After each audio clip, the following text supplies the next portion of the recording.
Ito ang pangalawang beses na nakatungtong ako ng Batanes.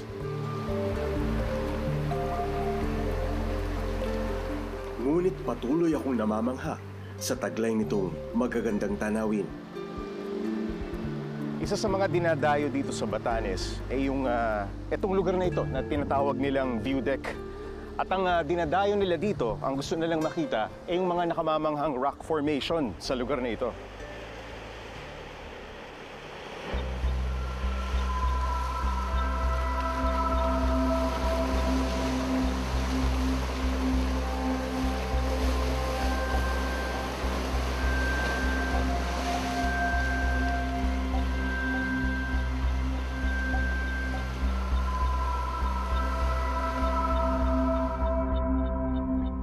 Pakiramdam ko tila nasa ibang bansa ako habang naglalakad sa tinagurian nilang Marlborough Hills. Ang lugar na ito na kung tawagin nila ay Raku Pamayan ay ekta-ektarya ng rolling hills na ginagawang pastulan ng baka at kalabaw. Isa ito sa mga lugar na paboritong pasyalan ng mga turista na dumadalaw dito sa Batanes.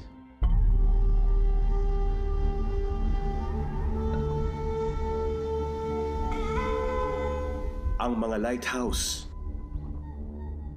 ang mga lumang simbahan, ang mga bahay na bato o Ivatan houses ay kabilang din sa mga must-see ika nga sa Batanes.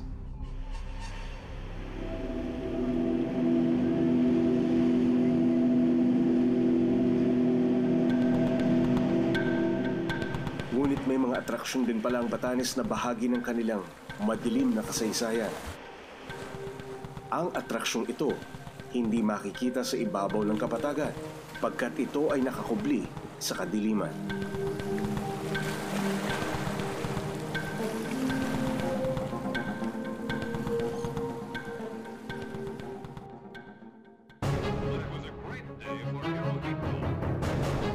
Dumating ang mga puwersa ng Hapon sa Batanes noong December 8, 1941. Sa pamumuno ni Lieutenant General Masaharu Homa, sinakop nila ang Batan Island. Isa sa mga bundok nito, binuo ang tinatawag na Dipnay Supuan Japanese Tunnel. Hello. Sir, kumusta?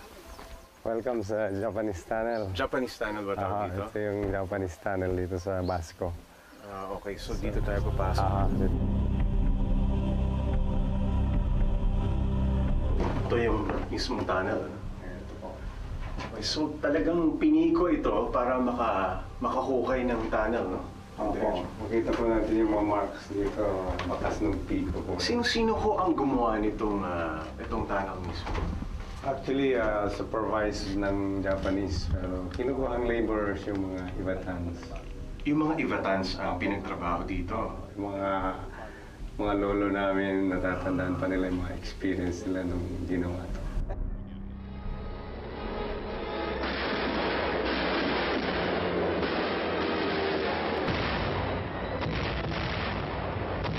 Naalala pa ni Lolo Daniel noong dumaong ang mga Hapon sa karagatan ng Batanes. Dumating yung hapon, kaumagahan ng December 8, paggising ng mga tao doon sa Basco. Oy, maraming barko doon sa dagat, marami nakahihira yung barko doon, yung hapon. Diyan kami nakapaligid sa daan, sa highway na tumingin sa barko doon sa laot. Tapos, sa sandali lang, may dumating na dalawang eroplano. Mayroon ang nihulog, yung bomba na lang. Ay, mayroon ang nihulog na parang pusong saging. Ay, tawag dito, otot. Ay, mayroon na otot. At tapos sumabog na. Sumabog? Anong ginawa? Takbuhan kayo? Ay, titakbuhan kami. Katapos punta kami sa Aplaya, may kuweba doon. Diyan kami tumago, marami kami. Katapos na, yung mga Hapon, bumaba na. Yung mga marami ng Hapon bumaba, yung sumakay sa lansya maliliit. Pumunta na sa bayan, umekot na sa bayan ng Hapon.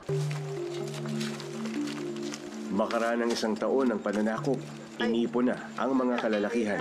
Yung tunnel, kailan ginawa Ayun yung tagal pa yan, after 1 year pa. After 1 year? Oo. Nanawagan ho sila o talagang na-recruit kayo? Oo. Oo. Wala ka nang, hindi ka na makatanggi. Lahat ng lalaki? Oo, oy. Basta may kaya magtrabaho, oy, trabaho. Maraming tunnel umano ang pinagawa sa mga Ivatan. Ngunit ang Dipnay Supuan Japanese Tunnel lamang ang pinapakita sa mga turista dahil sa ito ang pinakamalaki at maraming sanga. Gaano karami yung mga Ivatan na ginamit ng mga Hapon noong mga panahon na yun? Kasi parang matagal itong gawin, no? Ang tagal na ito. Matagal po.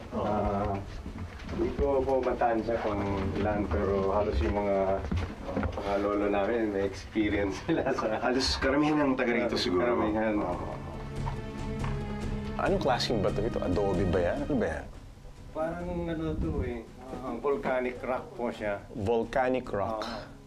So I think ito yung isang pinili nila dahil matibay siya. Hindi basta-basta gumuho. So mahirap nga lang hukayin, but... Yun, nahirapan silang hukayin ng mga Kasi Ivatans. parang bato ito Sa aming paglalakad, napansin ko ang mga maliliit na butas sa dingding. Ayon kay Sir Chico, marahil ay gagawa sana ng kwarto ngunit hindi na natapos. Napansin ko talagang makapal na buhos ng semento. So ibig sabihin, ito ba is parang protection doon sa bunganga o paano? Paano ba? Protection po sa pagbobomba ng mga Americans. Kasi yung mga kalaban nila nung time na yun yung mga Amerikano. So, dito sa part na to, may makapal na napakapal na rito, walls dito. Okay. So, sa bungad kasi niya to. Mabalik tayo dun sa mismo parang highway ng tunnel.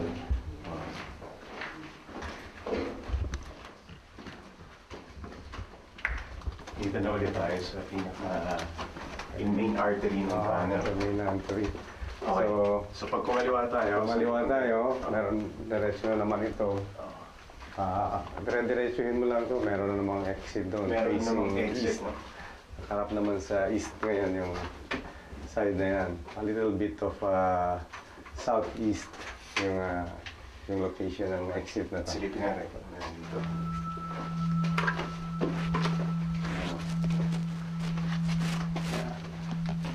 Halos parehas lang po nung Ganun din, sa kabila. Meron siyang concrete na walls. Protection pa rin dun sa backing. Siguro, para hindi sila ma-seal off, no? So itong entrada kailangan matibay kasi kung hindi, wala silang lalabasan, di ba? Wala silang labasan. Tapos kailangan marami dahil pag siguro may mga escape route sila. Pagka pinasok sila dito sa park. Saan tayo lalabas? Yung lalabasan pa silang ibang parts.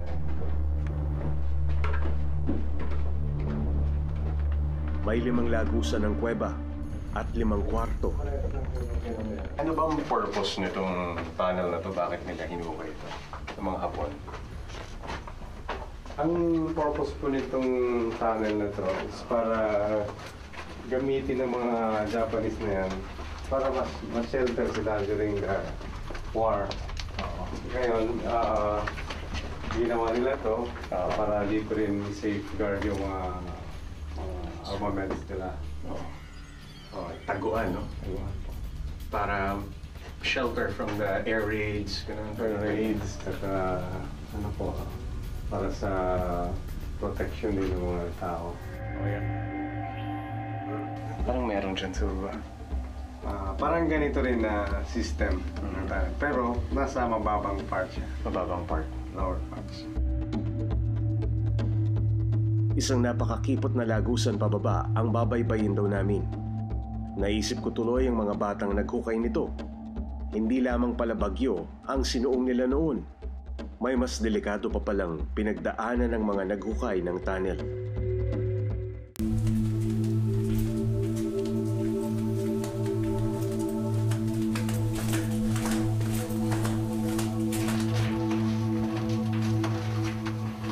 Pupunta tayo dyan.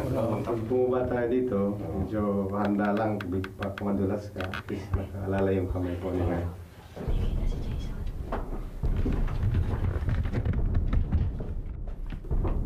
masyadong matarik yung bababa, no? So, ibig sabihin, pag di ka mag-ingat, pwede ka madulas pa dire-diretso sa baba. So, dito yung pinaka-challenging na part niya. Medyo mababa.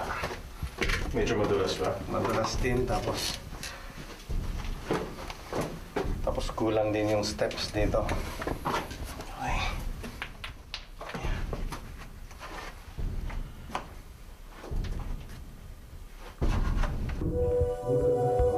Ito ang lower level ng tunnel. Nandito ang karamihan sa mga kwarto na nagsilbing imbakan ng armas at tulugan ng mga sundalong Hapon. Ang tansya ko, mga 3 palapag yung ibinaba namin mula dun sa mismong main artery ng tunnel. At ang pakiramdam, hindi siya mainit. Malamig-lamig, parang may manipis na simoy ng hangin. Useful din yung hard hat, sir. So, ibig sabihin, kinonsidera talaga ng mga, yung sa disenyo, no? Yung mga Hapon talagang tinignan yung bagay na yan. Talagang... Palagi ko po yan po yung isa sa expertise nila kung paano nila dinesign ang maayos. Itong lugar na to ay maganda yung daloy ng hangin. Marami ho bang bata doon na katulad niyo? 10 years old ka nung naghukay ka, di ba? Oo. May mas bata pa sa'yo, gano'n? Hindi na. Wala lang mas bata sa akin yung... Yung iba matatanda na. Oo, matatanda na. Galing Uyugan. Lahat yung munisipyo dito.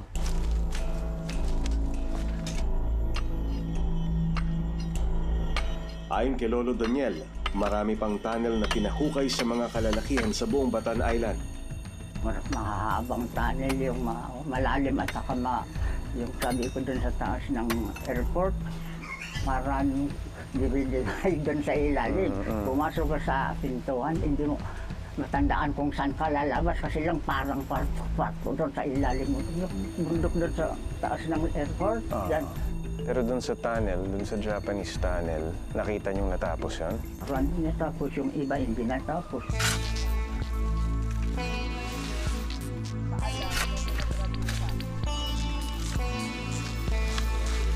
Ayon pa sa matanda, hindi naman daw mahirap ang pagbubungkal.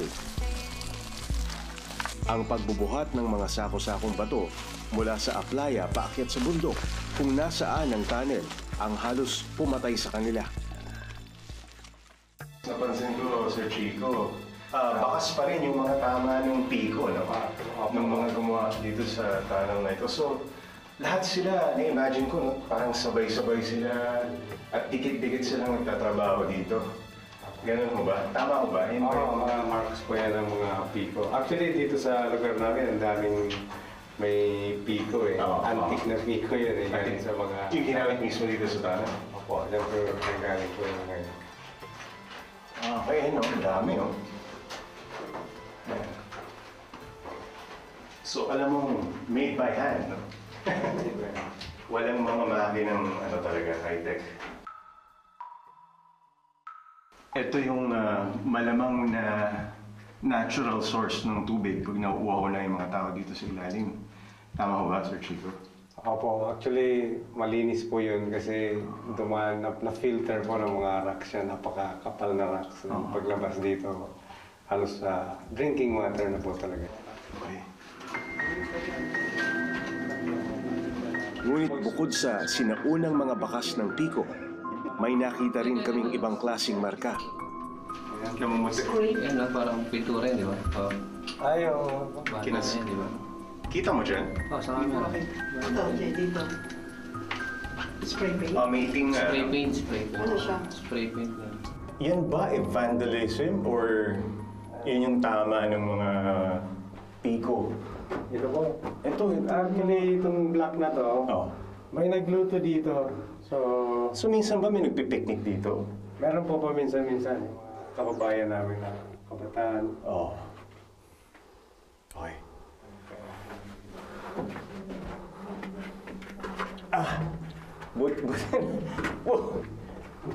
Buti naka-hard hat tayo, no?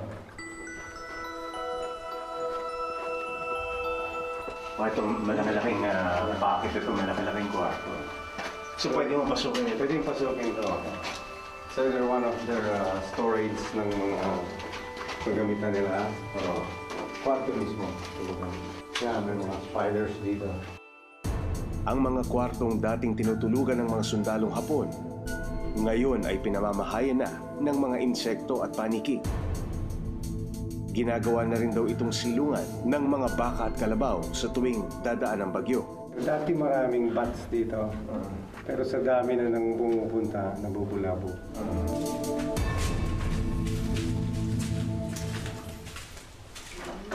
Ano ito? Anong side na ito ng tanong? Ito naman, nag-face siya sa west itong lagusan na ito. Itong butas na to, actually may ano pa yan eh. Nakausli dito na part pa ng rock. Naka-carve siya. Kukuha ng gwardiya yan. So halimbawa, ako yung na-assign na magbantay dito. Ako yung sundalo.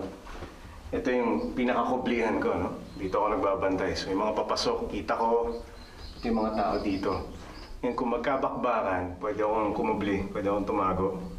Pero makikita ko pa rin, masisilip ko pa rin kahit paano. So, yun ang purpose nitong espasyo na ito.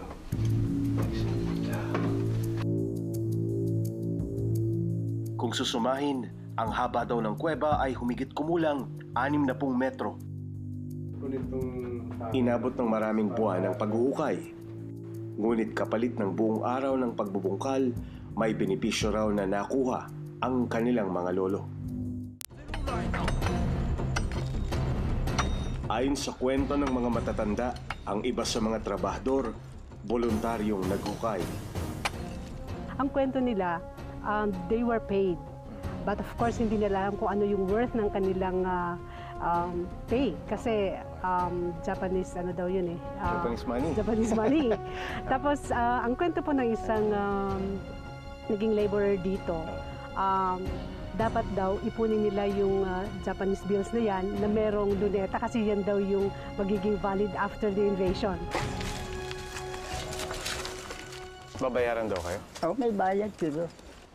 Yung bayad doon eh. Piso, ay 1 peso. 1 Japanese... Japanese money. Parang 1 cent, ano? Oo. Pera nila.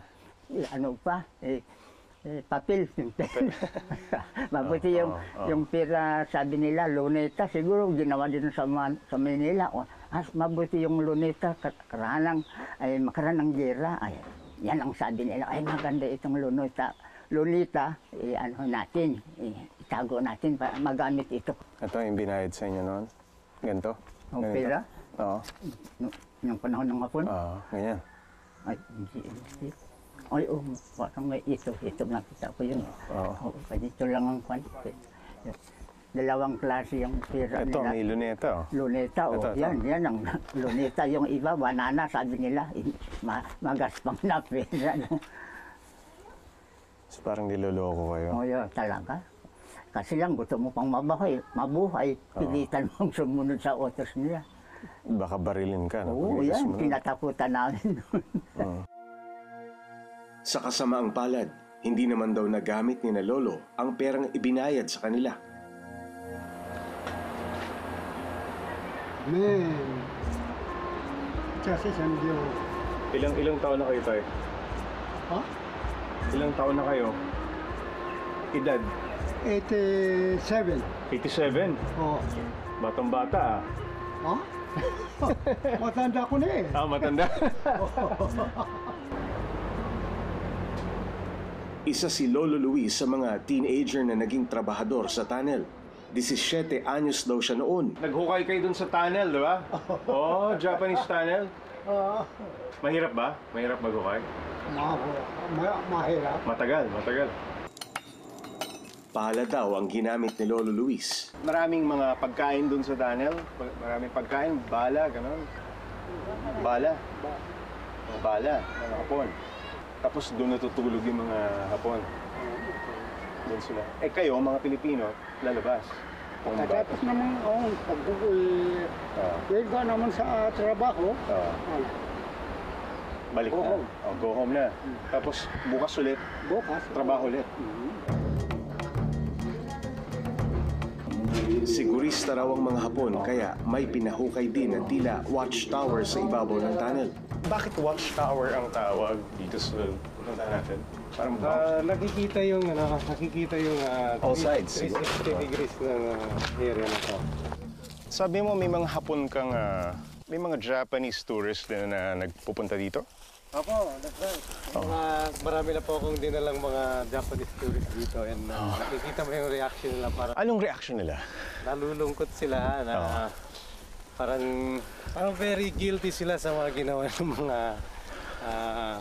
Kababayan nila. nila. Pupunta natin ngayon yung pinaka-tuktok mismo ng bundok. Ngayon, pag narating natin itong pinaka-peak, may imagine natin na sa ilalim nitong tuktok ng bundok, napakaraming sanga-sangang Japanese tunnel. Dito mismo sa kinatatayuan natin. Ito yung tinatawag nila na parang watchtower. Bunker, oh. Parang watchtower. Napapalibutan ng mga halaman at damo ang sinasabing bunker o lugar kung saan nagmamanman ang isang sundalong Hapon upang matambangan ang kalaban. Pag halimbawa, yung mga eroplano, pag tiningnan nila sa baba, parang green lang ito, di ba? Wala sila makikita. Hindi nila alam, may nag-aabang sa ilalim.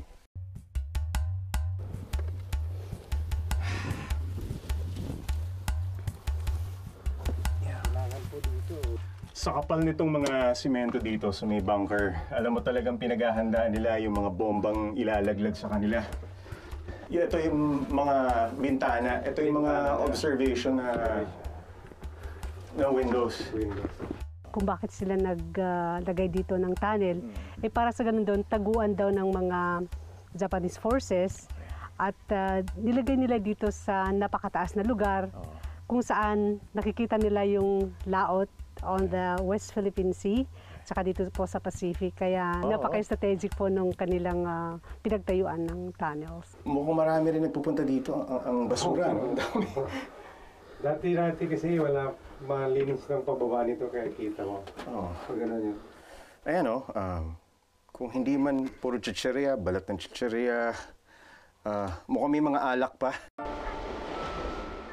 Matapos ang giyera, kinalimutan na rin ng mga Ivatan ang mga tunnel na naging simbolo ng kanilang mapait na pinagdaanan.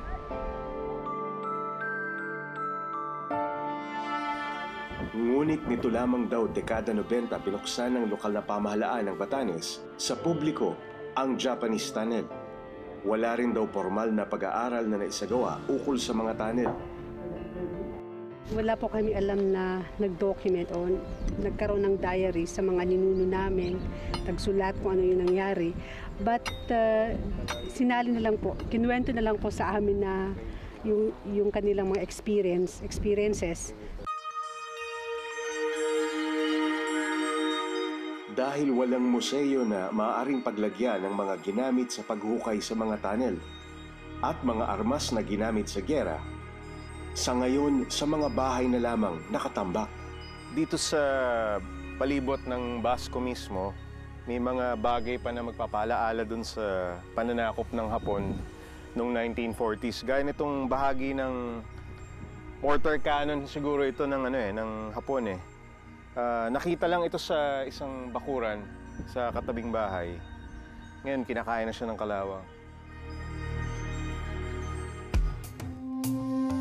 Sa ngayon, payapang nabubuhay ang ilan sa mga naging bahagi ng pagbuo ng mga Japanese tunnel.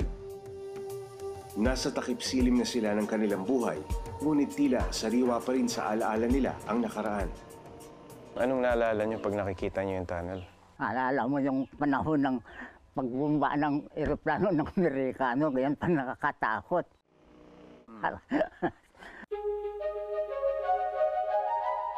Masamang karanasan ang sinisimbolo ng mga tunnel sa Batanes, ngunit para sa mga Ivatan, simbolo rin ito ng kanilang sakripisyo.